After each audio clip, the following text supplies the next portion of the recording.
attack inside Russia. How is that going to go? And you'd have to be a fool to think that Putin is just sort of going to sit back and let that unfold on his watch as you attack his sovereign territory. Earlier today, Putin revealed that the new Sarmat intercontinental nuclear missiles have entered service with the Russian army. And over the past few hours, Russia has mobilized a portion of their nuclear missiles onto the streets. It's always interesting when you see nuclear missiles rolling down the street. Colonel Douglas Macgregor posted this on X a few hours ago. Moscow's message: do not escalate and attack Russia. Moscow controls the escalatory ladder, not Washington. We hold a weak hand and are bluffing. In poker, we call it a dead man's hand. Moscow holds a strong hand, and it's not bluffing. We thought we'd ask the colonel himself to go in more detail about this, and Colonel Macgregor joins us now. Nice to see you, Colonel. Welcome. Good to see you too, Clayton. Well, you say Russia is not bluffing, and I think a lot of people in the West, it seems like they continue to play this game. Like, how much can we needle him? How much can we surround Russia before it's like a caged bear? No, I think that's right. And you would think at this point they would have figured out after, almost 3 years. It's a big mistake to underestimate the Russians. They're actually quite serious about defending their country, which is what they demonstrated when they went into eastern Ukraine. But I think the important thing to keep in mind with these nuclear missiles is as following. If you try to enter Russian sovereign territory on the ground with any European or American military formations, if you strike us on the ground, anything that is significant, we have the capability to annihilate you. And we will use it, and we will start at the tactical level with tactical nuclear weapons, and we'll work our way up as needed. They're not about to back down and leave Ukraine under any circumstances, and they're certainly not interested in a war. If they were, we'd have been at war with Russia a long time ago. That's obvious. But they're not going to sit there and pretend that they somehow or another are going to be intimidated by us. And we have nothing with which to challenge them. Our ground forces are in ruins. I'm sure you've seen the news with Macron, who stood up and turned himself into the proverbial turd in the punch bowl by suggesting that Europeans should be prepared to march into eastern Ukraine. Yeah, Napoleon Bonaparte Macron. Yeah, except Napoleon actually had a real army. Macron has there are 72,000 troops in the British army. The French army is a little larger, but these are boutique forces. They're all designed to essentially oppress people that can't defend themselves in North Africa or the Middle East or Africa itself. I mean, they don't have forces that are designed to fight anybody who can fight back. What do you make of the back and forth then with Macron saying we're not taking this off the table to put ground forces in Ukraine on the part of the French government? Olaf Scholz then having to come out and deliver a video message where he says, under no circumstances as I, Chancellor of Germany, would put forces into Ukraine. Maybe it is, by the way, I was kind of reading into that. I was really studying his language there because I think you speak German, you understand. The way what he was saying specifically is I, as Chancellor, would not put ground forces into Ukraine of Germany. But he doesn't have the power to do that. The Bundestag does. So he wouldn't be the one that would put ground forces in there anyway. Anyway, I found that interesting, this back and forth between he and Macron. What did you make of that? Well, strictly speaking, Scholz fancies himself a Bismarckian figure. And the German chancellor, certainly before World War I, was an enormously powerful figure. And he had great authority to do almost anything he wanted given to him by the emperor. So I think there's a certain amount of self-delusion involved with that. But he knows the Germans have no interest in this. Nobody in Europe has an interest in going to war in Ukraine. All of this is a proxy effort. What can we do to weaken Russia? You would think by now the fools would recognize that all they've done is strengthen Russia. Russia is stronger militarily now than it's been since the 1980s. Now they're showing you the latest tactical nuclear weapons, mobile nuclear missiles that can essentially hit any target they need to in Europe. They could vaporize airfields, ports, cities as needed. The other thing is we don't have any air defense. In other words, we talk about air and missile defense, but we really don't have much. In the United States? Well, both in the United States and in Europe. We've always depended on our air forces, and the underlying assumption has been that our air forces can penetrate anything and drop bombs with impunity and launch missiles with impunity. That's not really true anymore. The Russians are heavily invested in integrated air defenses. integrated air and missile defenses. They're quite prepared to deal with us if we rely exclusively on the Air Force. And to be blunt, that's all we've got right now. Ooh, terrifying to think about. We talk about Star Wars of the 1980s. We talk about the Iron Dome in Israel, right? But the United States is sort of a sitting duck here. We can't even handle quote unquote Chinese spy balloons flying over Montana, for crying out loud. We panicked when Balloon Boy was up a number of years ago. Remember that famous story? Yeah. So it's unbelievable to me. I think a lot of people sort of sitting back going about their day-to-day business here, but NATO just keeps going, keeps expanding. Jens Stoltenberg last week telling Zelensky, long-range weapons, we're giving you the green light to attack inside of Russia. NATO membership for Sweden. This is moving right up to their back door. I mean, something has to give here. I mean, we're at this like boiling point moment here, and I don't know what do you think is going to give? NATO is never so weak as when it appears to be strong. The more talk you hear about unity of effort and larger, more powerful NATO capabilities, the less seriously you should take any of these comments. You've got 32 states today constituting the so-called NATO alliance. Getting agreement on much of anything, including, which door do we use in the conference room to get to the bathroom, is impossible. There's no unity of thinking or effort at all. The whole sham alliance is designed to create avenues of approach for Europeans to us. It's another channel of communication to try and acquire U.S. favor and support and backing. These are all small countries today. They're much like the Greek city-states in the age of the Roman Empire. We're a sort of declining Rome at this point. I hope Americans will figure that out and act against it, but we're a declining Rome. The European states are like the little Greek city-states that were entirely dependent upon Roman military power to save them from the Macedonians.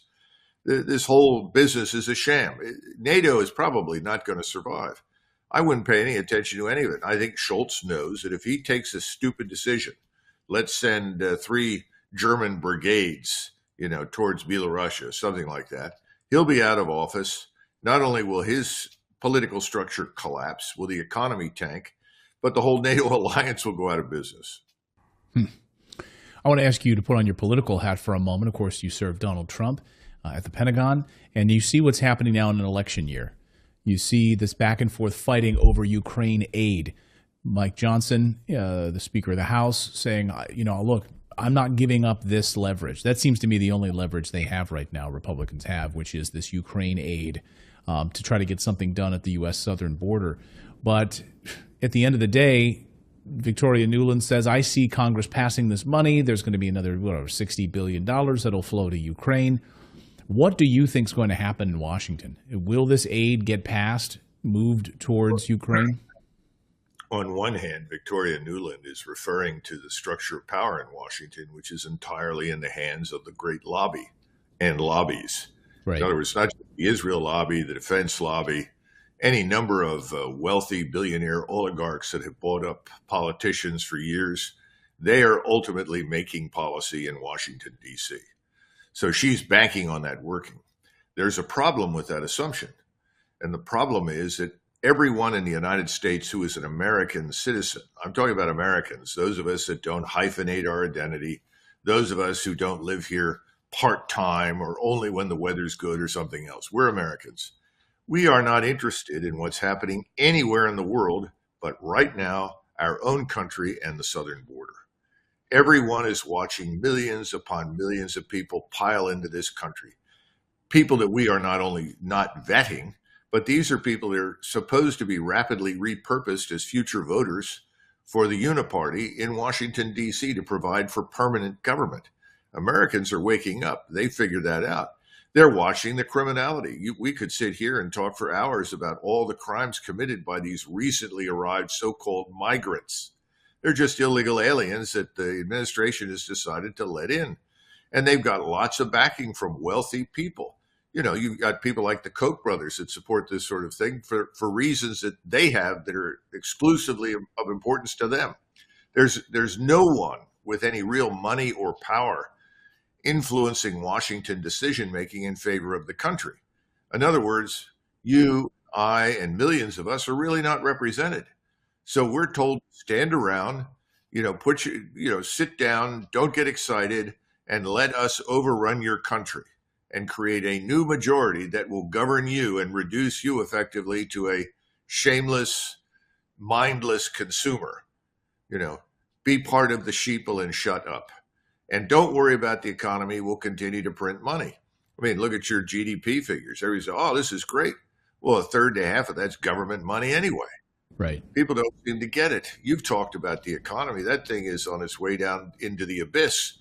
But until it strikes, people will stand back and they'll wonder and wait. But at some point, things that fall into the abyss eventually reach bottom. And then all hell is going to break loose. But no one today who is going to vote and wants to vote, who cares about the country, gives a damn what's happening in Eastern Europe, or for that matter, in the Middle East. No one's interested in joining these wars. They don't want us to be dragged into these wars. They want things to be made right here at home. And if I were advising President Trump, and I'm sure he has plenty of people telling those, doesn't matter what you say about the other things. What is the top issue for American people? Border security, end to illegal immigration, crush the criminality, expel the illegals. That's what Americans want. Talk about that, you're going to get elected. I think he knows that. You know Trump very well. If he becomes president again, clearly it looks like he's going to win the Republican nomination unless something crazy happens with Nikki Haley and the deep state wanting to install her in his stead. But if he becomes the Republican nominee and if he goes on to win the election and you were to advise the president, what would you advise him to do on Ukraine? Well, as far as Ukraine is concerned, I would immediately announce a suspension of all aid to the Ukrainian regime, to Zelensky. Then privately, through channels, I would let Moscow know that we're interested in settling this issue as quickly as possible.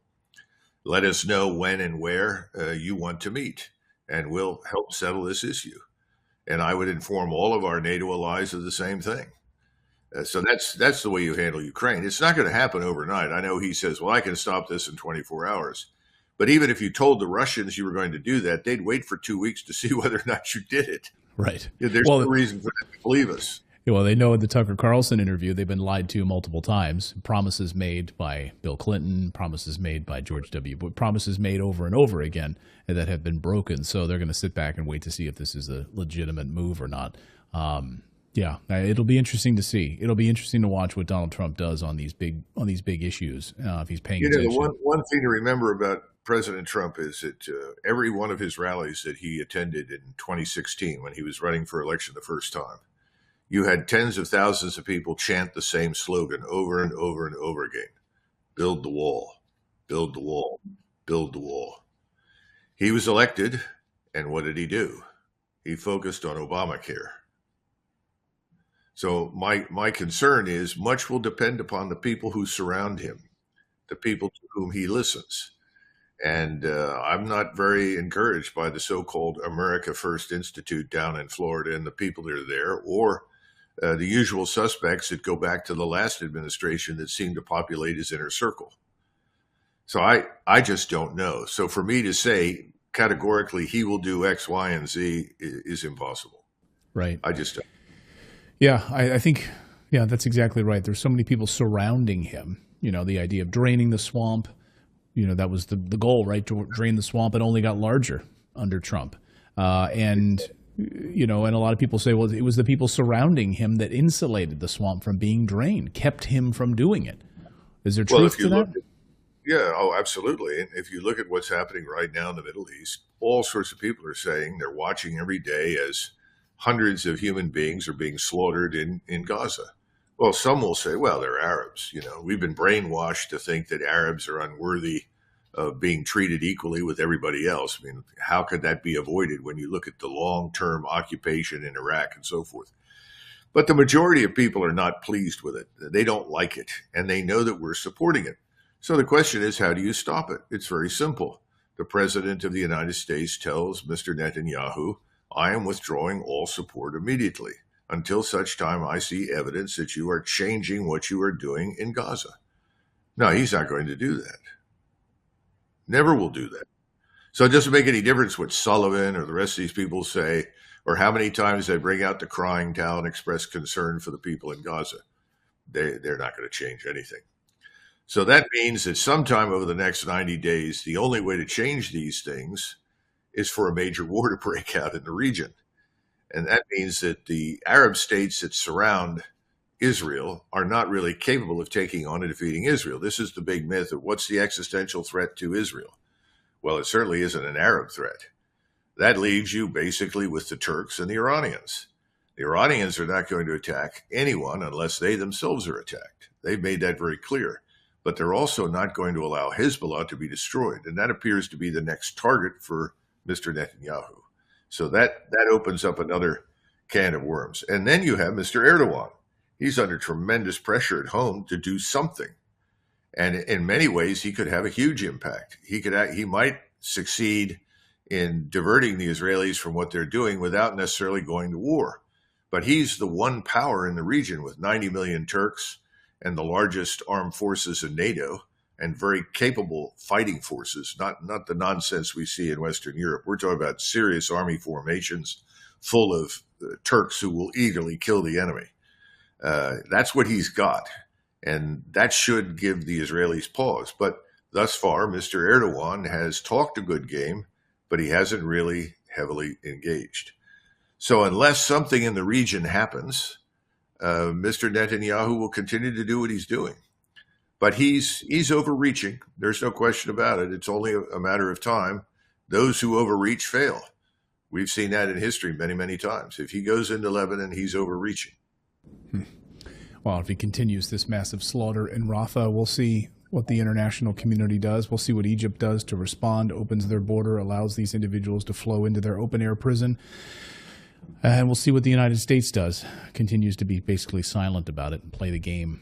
Well, we've been telling them to go easy on these Palestinians. We've been telling them not to shoot civilians. We've been telling them. We've used strong words. Yeah. We've been using strong words. But that's about all they're doing.